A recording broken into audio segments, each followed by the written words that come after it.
사도가 교회에 보낸 편지 중에 제일 마지막 편지가 됩니다. 주후 67년 정도에 바울이 로마 감옥에서 순교했고, 그러니까 이 편지는 아마 주후 66년 정도에 디모데에게 보냈던 편지인 것 같습니다.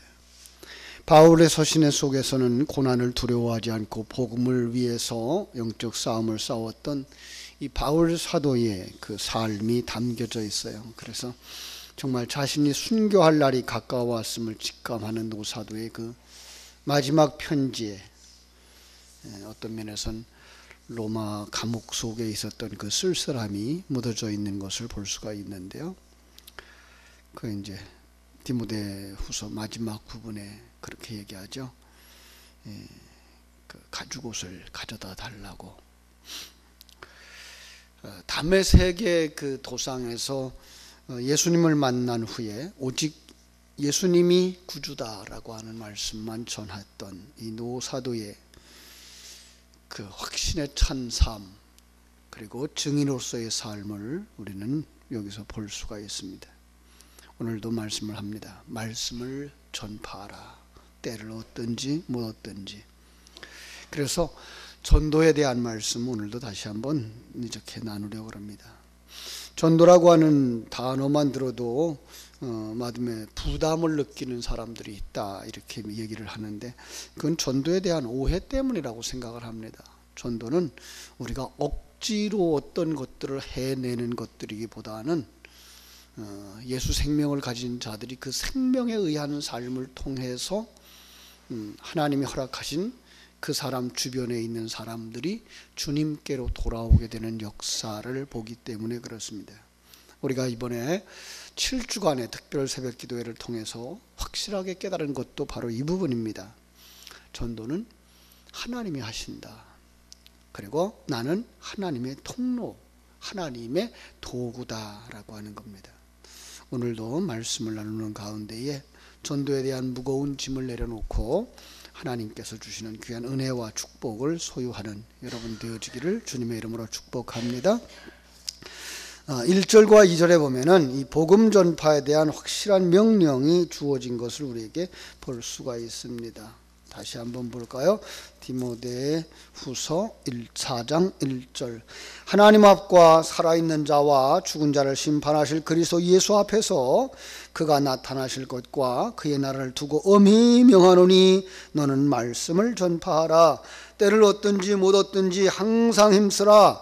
범사의 오래 참음과 가르침으로 경책하며 경계하며 권하라 라고 말씀합니다. 그죠? 복음 전파가 얼마나 중요한 것인가를 우리에게 가르쳐주고, 하나님이 살아계시고 이 땅에 장차올 심판이 있다는 사실을 깨달아 알기 때문에 이것을 깨달아 아는 사람들로서는 가만히 있을 수가 없다라고 하는 이야기죠. 사도 요한은 반모섬에서 마지막 그 지구의 심판의 모습을 보게 되죠. 요한계시록이 그 본세 내용을 생생하게 기록하고 있는데요. 뿐만 아니라 성경의 곳곳에 이렇게 선지자들은 말세에 있을 심판에 대한 경고를 듣고 있는 것을 보게 됩니다. 바울도 그랬던 것 같아요. 그의 서신 여러 곳에서 예수님의 심판의 모습을 기록하고 있습니다. 그렇죠? 심판은 있다는 거예요. 고린도 후서에서도 바울은 천국에 다녀왔던 사실을 이야기합니다. 그가 받은 계시가 얼마나 큰지, 그것 때문에 자만하지 않게 하시려고 육체의 가시까지 주셨다라고 말씀하시면서 그가 보았던 마지막 날의 심판의 모습을 이야기합니다. 이처럼 우리가 생명을 가진 자들, 천국을 본 자들, 그리고 인류의 마지막이 어떤 것인가를 볼 수 있는 사람들은 그 예수 생명을 가지고서 복음을 전할 수밖에 없다고 하는 것이죠. 한 네팔 선교사의 글을 읽은 적이 있는데요. 그분이 열흘 동안 금식하면서 잠을 자고 있는데 귀에 아주 선명한 소리가 들리더래요. 물 한 방울만 주세요. 물 한 방울만 주세요. 연이어서 들리는 소리. 선교사는 무슨 소리인지 몰라서 어리둥절하다가 예수님과 그 부자 나사로의 비유가 떠올랐다 그래요. 부자가 지옥에서 물 한 방울만 달라고 하는 그 소리를 자기가 듣고 있다는 것. 그래서 그 네팔에 있는 사람들의 구원에 대해서 그 심각하게 느끼고 그는 그 복음을 거기서 전하는 일에 생애를 바쳤습니다. 선교지에서 대부분 병이 들어가지고 오는데 풍토병이라고들 말하고 있죠. 그래서 그분이 치료를 받아야 되는 그런 심각한 실정이었는데 끝까지 그 네팔에서 복음을 전하다가 죽어서 자신의 사역지였던 그 네팔에 있는 교회가 내려다 보이는 언덕에 묘지를 쏘달라고 부탁했던 그런 글이었어요. 바울 사도 역시 눈으로 보았고 확신하는 이 심판이 그리스도 앞에서 분명하게 있다라고 하는 이야기를 합니다. 고린도후서 5장 10절에도 바울은 이렇게 기록하고 있어요. 이는 우리가 다 반드시 그리스도의 심판대 앞에 드러나 각각 선악간에 그 몸으로 행한 것을 따라 심판을 받으려 함이라. 그렇죠? 요한계시록 20장 11절로 15절에서도 백보좌 앞에서의 심판 우리가 분명하게 그려주고 있는 것을 볼 수가 있습니다. 이렇게 참 전도가 안 된다, 전도하기가 어렵다라는 말로 핑계로 우리가 피하여 갈 수 없는 것이 예수 생명을 가진 자들의 자연스러운 삶, 예수 생명을 가진 자들에 의한 그 사명적인 삶이 복음이라고 하는, 전도라고 하는 것 우리가 깨달아 알았으면 좋겠습니다. 왜냐하면 전도하지 않으면 영혼을 구원할 방법이 없기 때문에 그렇습니다. 잠도 깨울 겸 한번 구호를 한번 외쳐보고 싶어요. 그 전도 훈련했던 그 팀에서 제가 들었던 글인데요. 제가 먼저 읽어드릴게요. 나 한 사람 입을 열면 수많은 사람 구원받고 나 한 사람 입을 열면 수많은 사람 천국 간다. 우리 한번 해볼까요? 나 한 사람 입을 열면 수많은 사람 구원받고 나 한 사람 입을 열면 수많은 사람 천국 간다. 내가 입을 열어야 구원받고 다른 사람들이, 내가 입을 열어야 수많은 사람들이 천국에 간다는 거예요. 잠이 안 깨신 것 같아요. 우리 할 수 있다 하면 된다 한번 불러볼게요. 찬양 한번 해볼게요. 반주 들어갔어요? 그냥 하죠. 할 수 있다 하면 된다. 할 수 있다 하면 된다. 해보자. 믿는 자에게 능치 못함이 없으리라. 나는 부족해도 나는 약해도 주님이 도와주시니 의심 말고 두려워 말라. 기적이 일어난다. 말씀 안에서 믿음 안에서 할 수 있다 해보자. 말씀 안에서 믿음 안에서 할 수 있다 해보자. 조금 깼어요? 전도하지 않기 때문에 지금도 수많은 사람들이 심판대 앞에 서게 될 수 있다는 이 두려운 마음이 우리에게 있었으면 좋겠어요. 그렇죠? 예수께서 전 인류의 죄를 대속할 십자가를 지고, 그렇죠? 모든 사람들을 위하여 구원의 길을 열어주셨어요. 그런데 이 소식을 전하지 않으면 모르는 채로 죽을 수밖에 없다는 거죠. 그렇죠? 우리가 어떻게 예수님을 믿고 구원을 받았는지 먼저 생각해 봤으면 좋겠어요. 누군가는 내게 복음을 전해 주었어요. 모태신앙이라고 할지라도 부모님의 전도에 의해서 믿게 되어진 거죠. 그죠? 그래서 복음은 아직 구원받지 못한 사람들에게 오직 그 주님께로 오는 통로인 거예요. 그러나 우리가 전도를 시도해 보면 알겠지만 사실은 쉽지 않아요. 거절당할 때 조금 우리 자존심이 아직도 남아 있어서 창피하죠. 그죠? 또 가까운 사람들에게 예수 믿자 그랬는 것이 왠지 좀 소목소목하고 거북해지기도 해요. 안 들어주면 어떠나, 그죠? 예수 믿지 않으면 우리 관계가 깨지는 건 아닌가, 이런 생각 때문에 그럴 수가 있어요. 그래서 자꾸만 전도를 회피하게 되고 저 교회 가자라는 말을 꺼내지 못하게 되는 경우가 있는데요. 그런데 그것은 우리가 받을 하나님의 큰 축복의 기회를 놓쳐버리고 있다는 사실을 아셔야 되는 거예요. 하나님은 전도하는 사람들에게 큰 은혜를 주셔요. 먼저는 내 속에 예수의 생명이 살아나게 하시고, 나아가서는 다른 사람을 살리는, 그래서 하늘나라에서 큰 상급으로 이어진다라고 성경은 말하고 있습니다. 이제 원로 목사님이 되셨습니다마는 안산제일교회의 고훈 목사님 같은 경우는 청년 때에 그분이 이제 폐결핵에 걸렸었대요. 잘 못 먹던 시절이었기 때문에 결핵 환자들이 많았었는데, 요양원에 들어가게 되었는데 자기와 같은 처지의 결핵 환자에게 예수를 믿으라고 그렇게 전했대요. 그랬더니 상대방이 그 말을 듣자 거기서 예 그러죠, 나도 예수 믿겠습니다 그러더래요. 오히려 전도한 사람이 놀랄 정도로. 그런데 그게 얼마나 마음에 기쁨이 왔는지 그날 밤 제대로 잠을 잘 수가 없었대요. 그런데 비몽사몽간에 하나님의 음성이 들리는데, 그렇게 기쁘니? 라고 들리더래요. 그렇게 기쁘니? 네, 너무 기쁩니다.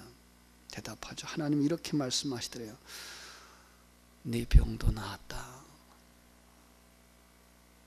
복음을 전하는 그 은혜 속에서, 그 감격 속에서 그는 결핵을 치료받고 하산해서 안산에서 큰 교회를 이루고 지금은 이제 은퇴하셨다고 그러죠. 영혼을 전도한 다음에 느끼는 그 마음의 행복, 그리고 더 나아가서 그 심령 속에 일어나는 영적인 변화, 육적인 변화, 이것들은 전도해본 사람만 알아요. 먹어봐야 맛을 안다고요. 그죠? 해봐야 그 열매를 본다고요. 그죠? 우리 하지 않고서 어렵다라고 말하면 그건 참 책임 없는 말이죠. 그죠? 그래서 정말 한국 교회가 요즘은 걱정들을 많이 하고 있어요. 전도가 안 된다. 그래서 개척교회들이 어렵다라는 말들을 많이 하고 있는데, 그럼에도 불구하고 그 속에서는 전도하는 이들이 많이 있고요. 그들을 통해서 일하시는 하나님의 역사들을 우리는 자주 보게 됩니다. 전에도 한번 본 영상입니다만 황수관 박사가 전도하는 방법을 그렇게 얘기를 했어요. 자기는 의사니까 의사가 전도하는데 어떻게 하는가 하면은 그 환자들을 오기만 하면 그 환자들에게 이렇게 전도한대요. 죽을 쏟아준대요. 그래서 어느 날 환자가 이렇게 왔는데요. 역시 그 환자도 급하게 들어와서 응급실에서 수술하고 입원시켰는데 예수를 모르는 사람이더래요. 전도 대상자가 나타난 거죠. 다음날 새벽 시간에 먼저 기도를 합니다. 주여, 전도 대상자가 나타났습니다. 전도할 수 있게 해주세요. 도와주세요. 그리고 이제 부인에게 부탁을 해서 녹두죽을 쏘달라고 정성껏 쑤어준 그 녹두죽을 다음날 아침에 환자에게 전하는 거예요. 회복하기를 바랍니다. 그러니까 이 병원에 입원한 사람들이 감동하는 거죠. 그 이튿날 또 가지고 가는 거예요. 먹고 건강하셔서 퇴원하시면 좋겠습니다. 사흘째 가니까 녹두죽을 받아들인 그 사람이 눈물을 흘리면서 선생님이 믿는 예수 나도 믿겠습니다. 그러더래요. 녹두죽 3그릇으로 한 영혼을 살 수만 있다 그러면 그 정말 누구라도 할 수 있겠죠. 그죠?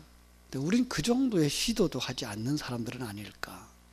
여러분, 바로 여러분들이 가지고 있는 은사와 기회들을 잘 선용해서 하나님이 기뻐하는 영혼, 주께로 인도하게 되는 기회가 되어지기를 주님의 이름으로 축원합니다. 예수님께서 마가복음 1장 38절에서 이렇게 말씀하십니다. 이르시되 우리가 다른 가까운 마을로 가자. 거기서도 전도해야 하리니 내가 이를 위하여 왔노라. 쉬지 않고 전도하는 사람들. 이번에 우리가 전도를 시작하면서 1년에 한 사람 세례교인을 세우자 그랬고요. 그러기 위해서는 10사람을 생각하자. 우리 주변에 10사람 정도는 꼽아보자. 그리고 5사람 정도는 우리가 가슴에 품고 기도하자. 그래서 5사람들 여기 이렇게 기록했어요. 그죠? 여러분들이 가슴에 품은 다른 사람들. 여기 기록되어 있는 사람 숫자를 세어보니까 113사람. 여러분들이 가슴에 품고 있는 사람이 128사람이라고 그랬는데요. 어제 통계를 다시 올라왔어요. 통계가 137명 우리가 가슴에 품고 일하고 있어요. 그들이 다 오면 얼마나 좋겠어요. 그죠? 다 오지 않아도 괜찮아요. 하나님께서 때가 되면 그들을 부르실 줄 알고 우리는 그들을 금년만 품는 것 아니고 이번 달만 품는 것 아니고요.